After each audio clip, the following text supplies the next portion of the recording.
This is Cola.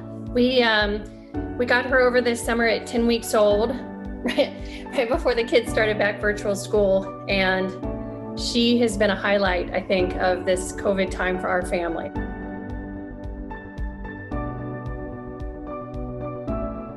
We teach communications. We talk about the need for not only verbal, but nonverbal aspects of communication. And that gets hard when you can't necessarily read a student's body language, or you can't engage with them through eye contact to let them know, like, hey, I'm going to call on you next. Or, we're just missing some of that nonverbal communication that makes it challenging in an online format. So, I love face-to-face because I love the opportunity to be able to work with the students one-on-one. I love the opportunity to be able to not just have like examples in class, but get my students up and, demonstrating and working, maybe even doing kind of like a little skit in class. And so we get them up and, have them on the boards.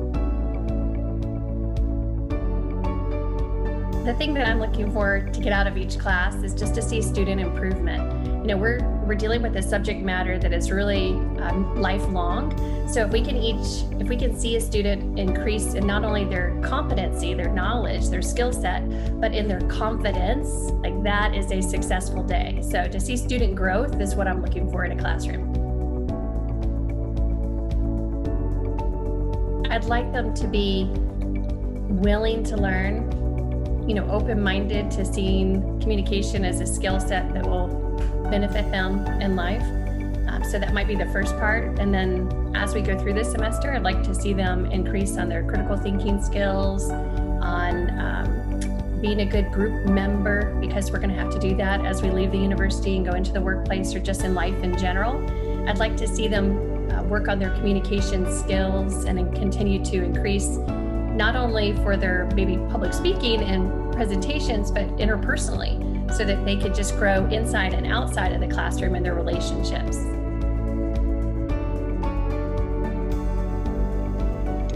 Students can succeed in my class by getting involved. And I think that means like reaching out if they need assistance, just letting us know that they need help, and we'll be glad to work with them. There's so many resources that are right at our fingertips to be able to offer them. So if they need help with the content of the course, not only could they come to me or work with my graduate students, but we also have the Communication Center, which is a tutoring center that can help them through our courses. So we have a lot of resources just at our fingertips that we can kind of surround our students to help them be successful. But we've got to know that they need that help. So the best thing that students can do is engage and communicate. Let us know what's going on so that we can help you. Well, if they need help academically, I'm going to reach out to them, whether that's stay after class so I can speak to them one-on-one. Maybe that's an email that I'm reaching out to them. But I offer to my students, even though I teach 400 to 500 students every semester, I always say that as much effort as you're willing to put in, I'm willing to put in. So, if they're willing to, I will work one-on-one with them. I'll meet with them more than once a week. We'll meet multiple times a week. We'll work through assignments together. So I'm willing to come along beside my student if I see them struggling academically. If I see them struggling, mentally or with life, then I feel like it's the same type of an answer where I want to come along beside them and let them know, like, it's okay if you don't have it all together, and Clemson has a lot of great resources that we can offer them and assist them with. So I may not have the answer, but I can definitely put them in touch with the people who do. And so that's probably, maybe two ways of looking at it. Academically, wanting to work with them one-on-one, but, mentally, wanting to make sure that they're well cared for and that they are successful as a person first, and then as a second, as my student. For 16 years, I've taught face-to-face. So that's my wheelhouse, that's my comfort, and that's my love. I love Clemson students. I want to work with them. I want to be with them. I want to support them. I want to engage with them. So working online has definitely been a challenge. But I think maybe the challenge is what I've enjoyed about being online. It's had to make me be open-minded to looking at my teaching methods and, what can I try differently, and how can we try to engage the students even in this platform. And so we've done things from, as silly and cheesy as we had a pet parade That was at the beginning of one class where everybody got to bring their animals for a pet parade. Just to, more realistic things that would be academic, where we've utilized the chat to get people involved. And we've done it both in a quantitative way and then in a qualitative way, where we've had students just participate on a scale of 0 to 10, tell me, on this particular question, but then also an open-ended question. So we've done that as well. I teach large lecture halls. So I think having a large lecture hall and having student engagement online lends itself to additional challenge, and the students have risen to the occasion, and we've had a great semester, really successful. The students have been more than impressive to me on what they've brought to the table and what they're willing to do and how hard they've worked. So if there's a success that comes out of this semester working online, it's going to be because of the students' efforts more than it's going to be because of mine. I would say we've probably done a lot of family activity, family time over the holidays. Not holidays, over this COVID period. So we did a garden, a family garden, and that was something new. The kids previously had bikes, but my husband and I didn't. So we got bikes so we could enjoy riding with them. We bought an RV so that we could go camping as a family and do something that was still safe and yet, have some new experiences. So lots of outdoor adventures. And then probably the biggest thing, not necessarily a hobby, but definitely taking up a lot of time and a lot of room in our hearts too. We got a quarantine puppy. So we have a new addition to our family.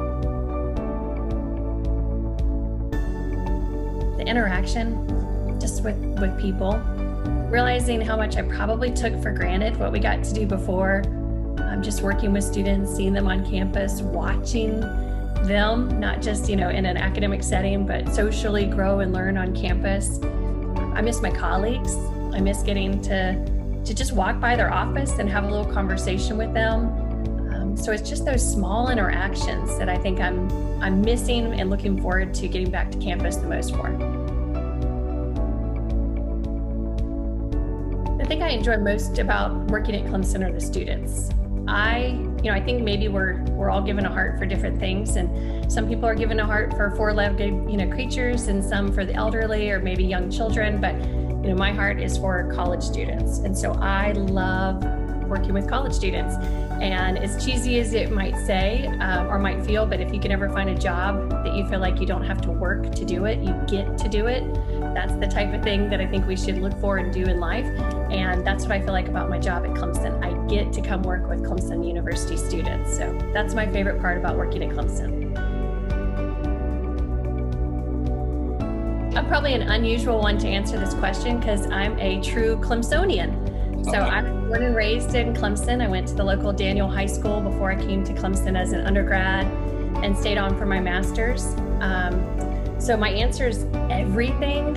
I genuinely love everything about Clemson. I love the small town feel, and yet all the comforts and needs are met. They're just, within a stone's throw away, but you have that kind of small town feel, which allows you to have that Clemson family. So people cheesily, talk about the Clemson family as though it maybe doesn't exist, but it does. It really is here. So my answer is everything, but mainly because of the Clemson family. Yes, I grew up in Clemson. My mom was a calculus teacher for Daniel High School, the local high school, and my dad was actually an architect for the university. And his very first project that he did on campus, if you've ever gone into Death Valley and looked up in the upper deck and it says Clemson Tigers, that was the first thing they asked him to do. They said, hey, we're thinking about putting Clemson Tigers in the upper deck. Would you mind laying that out? And that was his first project, and then many more until he retired from the university. Well, that's a tough one because, again, I'm from Clemson, so I have a lot of favorite memories, but if I had to put my finger on just one of them, I met my husband at Clemson. So that's a pretty good one. I met my husband at Clemson, 20 years ago, and we will have been married 18 years this December. And we were married in Clemson. So if there's one memory, I would say he pretty much stole my heart, and that would be the one.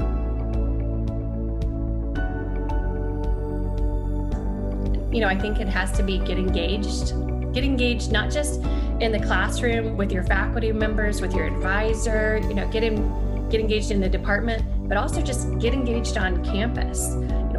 What interests do you have? What hobbies do you have? What things do you like to do? Because one thing that's so incredible about Clemson is we have this community where we have so many intramural sports and clubs and organizations. So if you're interested in ice sculpting, guess what? We've got a club for you. If you're interested in, we had a student one time who was interested in splunking, and guess what? We've got a club for you. So, there's just this incredible opportunity to get engaged on campus. We want Clemson students, we want, communication students to be part of that Clemson family. But to do that, you've got to get engaged. We've got to have you making those memories and building those relationships. So let's do it academically, with your faculty. If you stop by and see them, they want to work with you. They love that. They enjoy getting to have that interaction. And then socially, let's get you involved in, things that you enjoy. Try some new things while you're on campus. But the biggest thing I can say to a successful Clemson student is get engaged. Clemson is a really special place. And I know maybe everybody feels that way about their university or their town, but Clemson is just special. The Clemson community, the whole town itself supports the university, supports the students. It's a wonderful relationship.